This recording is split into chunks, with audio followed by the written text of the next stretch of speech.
Ngayon naman, Sandro, pag-uusapan natin at kikilalanin natin ng mabuti ang Department of Agriculture, nilang mga naging achievements, and of course, ang mga bago nilang programa at rekta for 2014.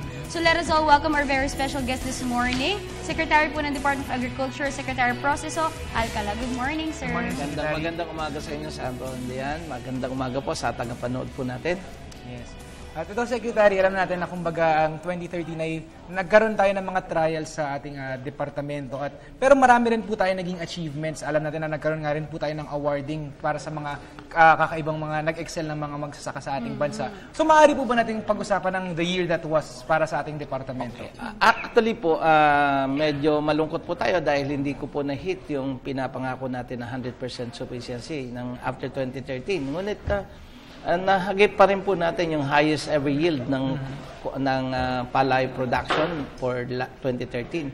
18.45 million metric tons po yun. At ito po yung pinakamataas na harvest na natin sa buong bansa buhat nung tayo nagtanim nung una.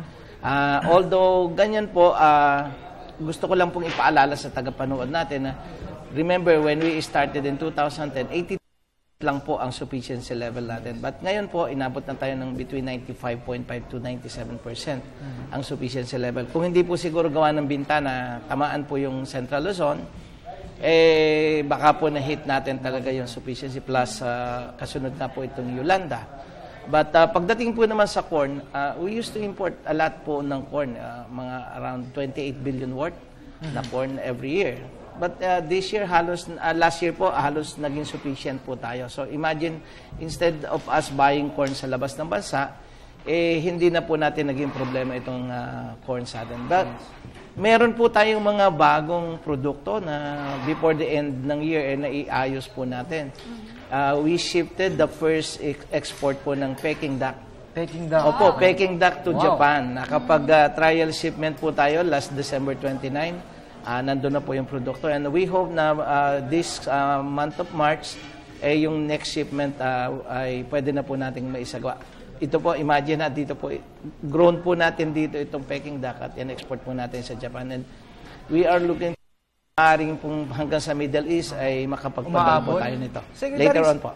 Saang area po natin ito pinapalaki itong at pinoproduce itong mga Peking duck ito? Kasi minsan pag sinasabi po natin Peking duck, ang iniisip natin ay China kasi Peking sa China or ang tinatawag na Beijing na nga ngayon. Ngayon galing sa Pilipinas po pala ito nga po pinalaki natin dito kaya nga po Peking Peking duck. Peking duck. Biro lang po. Pero ganito po yan. Ito po pinalaki natin ay sa Bukidnon. Dahil medyo may kalamigan po. Pero although hindi lang po doon tayo nagpapalaki ngayon, meron pong mga grupo na nagpapalaki rin sa Tarlac, meron din po sa Laguna. So, malapit na po yung scope na nagagalawan nito. Plus, imagine gaano po kalaki yung Peking duck na requirements ng bansa natin. Dahil, siyempre po, sanay tayo doon sa roasted na ducks. Kung pababayaan po natin ito, ang lahat na nakukonsumo natin nang gagaling sa ibayang dagat, especially China, masyadong mataas po ang risk nito dahil meron po silang bird flu. Bird flu. Tayo po ay wala and this is the only advantage that we have.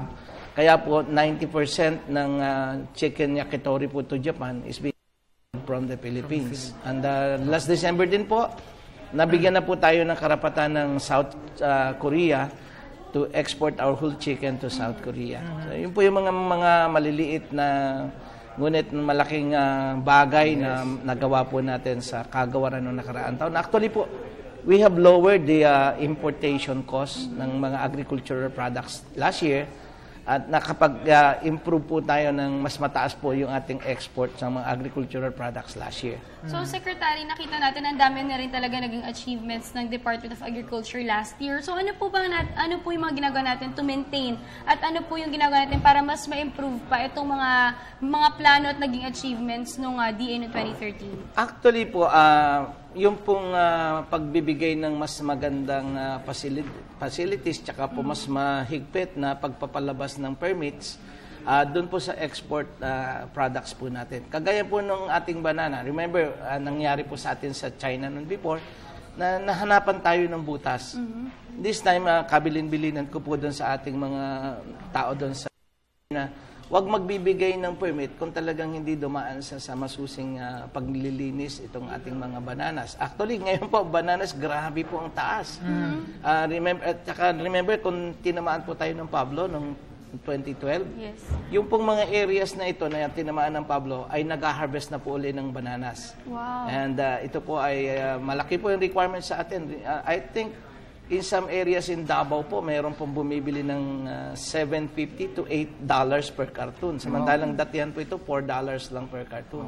So, malaki po yung itinaas. So, sabi ko nga, as long as meron namang market, huwag nating pabayaan na yung pong masisilip sa atin.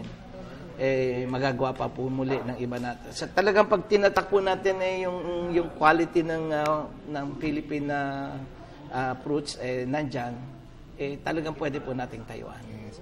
Ito po, Secretary, last year nga po, kumbaga yung National Year of Rice at talagang nakita natin na hindi man natin nabot yung 100% na self-sufficiency, ay napakalaki pa rin ng na-improve natin mula sa mga nakarang taon. At gaya nga nasabi nyo, ito na nga yung pinakamataas na naabot natin percentage. Pero ngayon pong 2014, ano naman po kumbaga yung mga bagong programa na i-focus on natin sa departamento natin? Unang-una po, siyempre po, pinakamalaking impluensya na nagagawa sa pagpapa-improve ng harvest ay irrigation. So nakatutok po tayo, special po ang attention na iniutos sa akin ng Pangulo dito sa irrigation. Pagpapataas po ng klase ng seeds uli na ating ginagamit na magsasaka kasi just with the seeds, ang laki po ng improvement ng yield ng ating mga kababayan. At yun din pong post-harvest facilities, kailangan po nating tuloy-tuloy na isaayos yung post-harvest facilities at saka po yung farm mechanization. Marami na po tayong kababayan na tumatandang magsasaka, so kailangan po yung maging moderno na rin po tayo. Kasi ayon po doon sa pag-aaral, isa po sa pinakamalaki, actually siya ang pinakamalaking impluensya sa kung bakit meron tayong mataas na production cost is yung pong labor cost. Lahat po minamano-mano. So this time we have to reintroduce yung pong bagong sistema na paggamit na po ng farm machineries para po mas maganda ang kita ng ating mga magsasaka. Mas maging efficient din as well. Yes, Sandro. Speaking of ito nga mga nakita naman natin yung pasok ng kalamidad sa ating bansa. Last year lang, nagsunod-sunod yung sa Yolanda. Ano po yung ginagawa natin sigurong solusyon sa problema na sa tuwing nagkakaroon ng mga ganitong kalamidad, yung nasisirang mga sakahan po? Opo, unang-una po kasi, dapat po, every time na nagbibigay tayo ng mga interventions, dapat po ay climate change resilient yung ating mga designs. Kagaya po ng FMR, datihan po, basta-basta na lang malagyan ng tambak, okay na. Ngayon, hindi po napayag tayo niyan. Lagi pong sementado na. Yung pong mga irrigation canal natin, ngayon po nilalagyan na natin ng semento so that mas mabilis ang daloy ng tubig at mas malayo ang mararating. Yun po yung mga bagay. Plus, ngayon po halos, I think, baka within this year, matapos po natin yung ating ginagawang pag-aaral, yung Green Super Rice. Yes. Na atin pong binhi.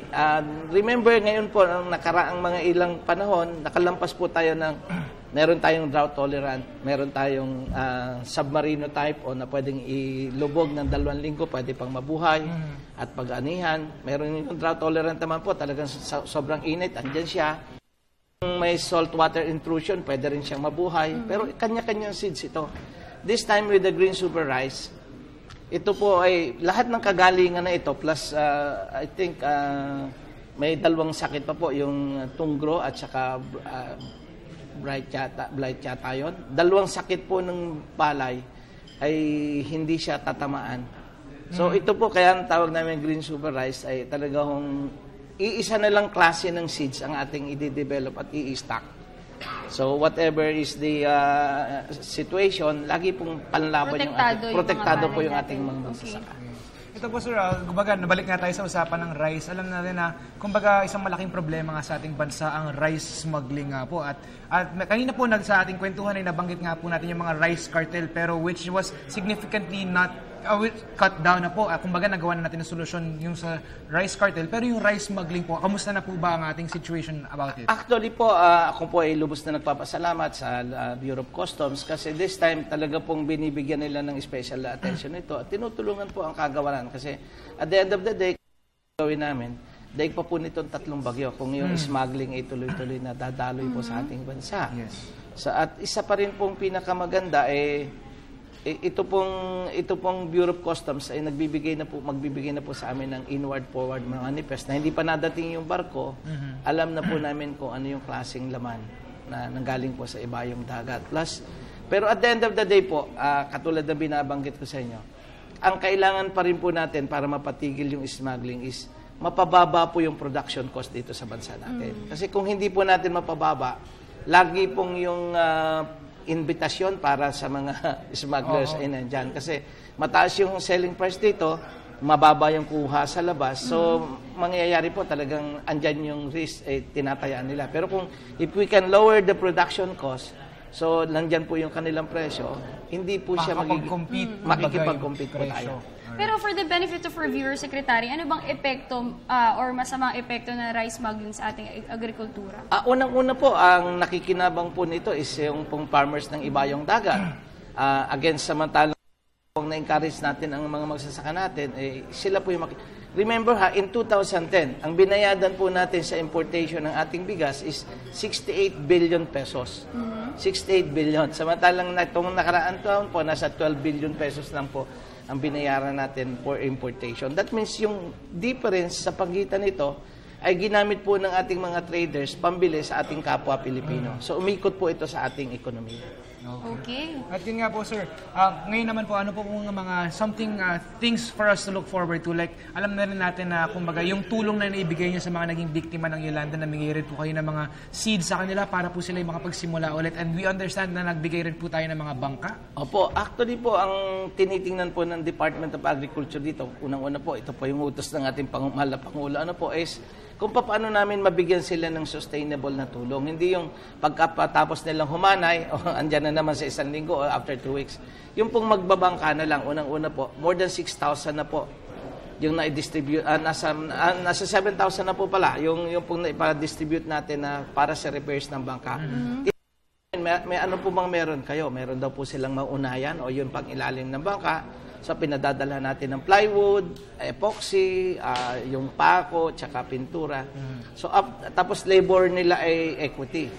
Tapos nun, bibigyan namin sila ng net at tsaka po hook and line. Yung iba po, nabibigyan pa rin namin ng makina. So, that means after 1 to 2 weeks, may buhay na po yung kanilang ipaghahanap buhay sa kanilang So, kahit pa paano nagde-normalize na unti-unti yung kanilang buhay? Actually po, 7,000, nasa 8,700 na po yung na-distribute natin doon sa buong paligid po ng tinamaan ng Yolanda. At yung majority po sa kanila naghahanap buhay na po muli.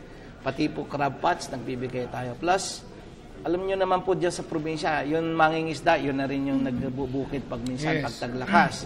So, kasama po ang pagbibigay namin ng mga tulong po na mga seeds ng gulay na kung saan 20 to 45 days po, humaharvest na po sila. At tuloy-tuloy po itong gagawin namin hanggang sa sila po ay tuluyang makabangon.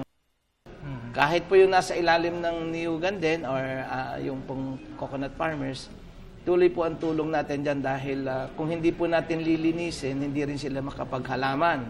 Plus, after a year po, magkakaroon na ng yung pong uang, yung pong malalaking beetles na siya pong sisira sa mga nyog. Yes, So, para po maiwasan ito, nagpadala na po tayo ng nasa more than 300 na power saw. Binabayadan po natin yung mga tao para ipagawa sila ng coco lumber at magamit po ng mga paggagawa ng bahay at mga buildings. Libre po yun. Wow. Libre po namin ibinibigay sa Philippine Coconut Authority. Sinusweldohan pa namin yung tao. Plus, sila na po yung nag-uusap, yung may-ari ng coconut. Plus, ito pong mga taong mga may pangangailangan. Alright, so ngayon, Sandro, nakita natin yung ganda talaga ng mga proyekto at programa ng Department of Agriculture para mas lalong mapaigting at mapalakas ang agrikultura ng ating bansa. At this point, Secretary, do you have any last message to our viewers? So sa atin pong mga magsasaka, sa atin pong mga mangingisda, sana po wag po kayong mawawala ng loob. Lagi pong nandito ang kagawaran ng agrikultura. Bukas po ang ating opisina para po suggestion at saka mga pangangailangan. Maraming salamat po sa ating pong programa at happy anniversary. Thank you. At sana po, lagi niyo po kaming uutusan para po kami nakakatulong sa ating pamilya. Alright, thank you so much for joining us this morning. That was Secretary Proceso Alcala ng Department of Agriculture. Maraming salamat po sa inyong panahon ngayong umaga. Thanks for being with us sa aming first year anniversary dito sa Good Morning Boss. Thank you, sir. Thank you. Thank you.